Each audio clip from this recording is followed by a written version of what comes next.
আপনাদের অজান্তে আপনারা হয়তো গুগলকে একটি অ্যাক্সেস দিয়ে রেখেছেন, যার কারণে আপনি যে কোনো সময় বিপদে পড়তে পারেন। আপনি যদি গুগলকে সেই অ্যাক্সেসটি দিয়ে থাকেন, তাহলে আপনার কল রেকর্ডগুলো তার কাছে রেকর্ডিং হচ্ছে।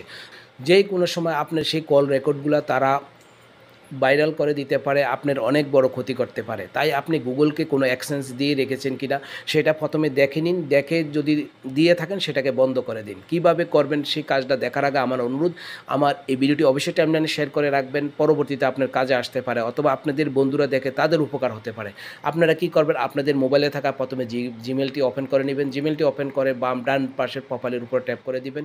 প্রোফাইলের উপর ট্যাপ করে দেওয়ার পর দেখেন এখানে লেখা আছে গুগল। গুগলের উপর আপনার ট্যাপ করে দিবেন। গুগলের উপর ট্যাপ করে দেওয়ার পরে আপনাদের নতুন একটি ইন্টারফেস ওপেন হবে। এরকম একটি ইন্টারফেস ওপেন হবে। এখান থেকে আপনারা ডাটা অ্যান্ড প্রাইভেসির উপর ট্যাপ করে দিবেন।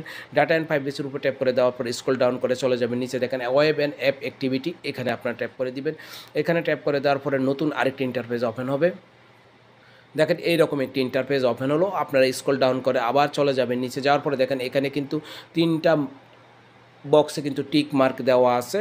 তবে এই নিচের এই 3 নম্বর বক্সটি টিক মার্কটি আপনারা তুলে দিবেন। এখানে ট্যাপ করে দিবেন। দেওয়ার পরে আপনারা আবার স্ক্রল ডাউন করে এখানে এভাবে উপর করবেন। করার পর দেখেন স্টপ সেভিং, এই অপশানটির উপর ট্যাপ করে দিবেন।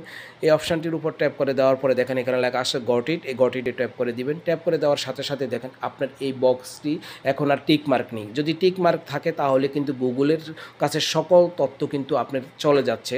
আর যদি টিক মার্ক না থাকে তাহলে কিন্তু আর তার কাছে তথ্য যাবে না। আপনার কোনো ভিডিও, আপনার কোনো গোপন তথ্য তাদের কাছে তারা আর ফাঁস করতে পারবে না। ভিডিওটি সম্পূর্ণ দেখলে যদি ভালো লাগে তাহলে অবশ্যই লাইক করবেন। Thanks for watching this video.